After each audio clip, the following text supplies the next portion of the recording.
कभी सोचा है कि कोई लव पोएम ऐसी भी हो सकती है जिसमें प्यार की बात ही ना हो?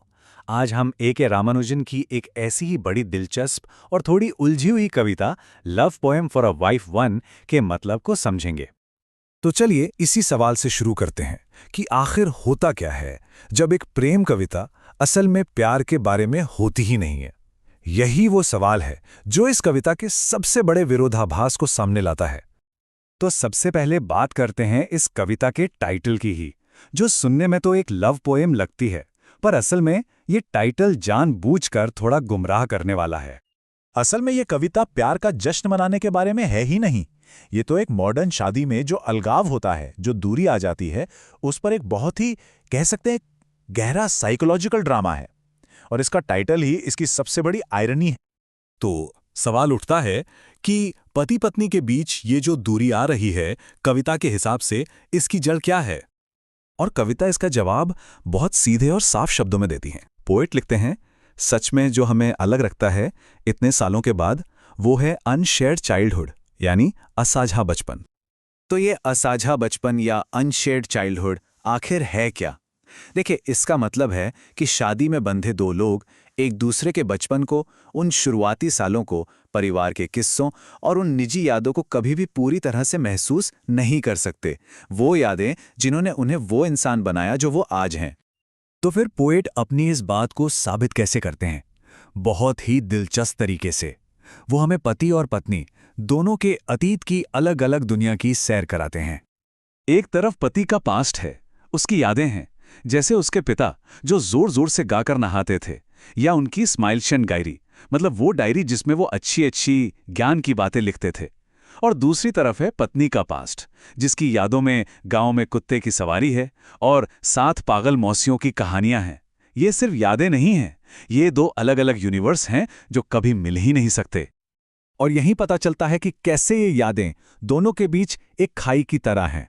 एक पार्टनर दूसरे के अतीत के बारे में कहानियां तो सुन सकता है, पर उस अतीत को जी नहीं सकता, उसे महसूस नहीं कर सकता। और ये जो खाई है ना, ये सिर्फ पास्ट में नहीं रहती, ये आज भी उनके प्रेजेंट में एक लड़ाई की वजह बनती है। और इसी लड़ाई से पता चलता है कि वो अपनी अपनी दुनिया में कितने गहरे धंसे हुए हैं। कविता में एक सीन है शिकागो का। यहाँ पत्नी और उसका भाई अपने पुराने पुश्तैनी घर में बाथरूम किधर था इस बात पे बहस करने लगते हैं। एक छोटी सी बात, लेकिन इस बहस में पोएट जो पति है और उसकी भाभी, ये दोनों बिल्कुल आउटसाइडर जैसा फील करते हैं, जैसे वो उस कमरे में हैं ही नहीं। इस लड़ाई की अब्सर्डिटी को समझना बड़ा जरूरी है। होता क्या है कि एक पुरानी फैमिली डिबेट फिर से शुरू हो जाती है। फिर भाई बहन अपनी याददाश्त से अखबारों और लिफाफों पर घर के नक्शे बनाने लगते हैं। बात यहां तक पहुंच जाती है कि शर्त लग जाती है खानदानी गहनों और पति की कमाई की। और फैसला कौन करेगा? कुवैत में बैठे एक चाचा जी। ये पूरा सीन दिखाता है कि ये भाई बहन अपने शेयर्ड पास्ट में कितना डूबे हुए हैं और उनके पार्टनर्स इस दुनिया से कितने दूर हैं। अब पोएम के आखिर में स्पीकर इस प्रॉब्लम का एक कह सकते हैं बड़ा ही मजेदार और सार्कास्टिक सॉल्यूशन देता है। हाँ, लेकिन ये कोई असली सॉल्यूशन नहीं है, ये तो एक तरह का ताना है, एक कमेंट है इस बात पर कि ये प्रॉब्लम असल में कितनी गहरी है जिसे सुलझाया ही नहीं जा सकता। तो स्पीकर 2 अजीब से आइडिया देता है। पहला, इजिप्ट के राजाओं की तरह अपनी ही बहन से शादी कर लो, इससे बचपन तो शेयर्ड ही रहेगा। या फिर दूसरा तरीका, पुराने जमाने की तरह बच्चों के पैदा होने से पहले ही उनकी शादी तय कर दो, ताकि अलग अलग यादें बनने का चांस ही ना मिले। और कविता की ये आखिरी लाइन इन सार्कास्टिक सॉल्यूशंस का क्लाइमैक्स है कि शादी को वापस बचपन की उस दुनिया में ले जाओ जहां किसी की अपनी अलग पहचान होती ही नहीं थी। तो सवाल ये है कि ये सारी बातें, ये पूरी कविता आखिर मॉडर्न रिश्तों के बारे में क्या कहना चाहती है?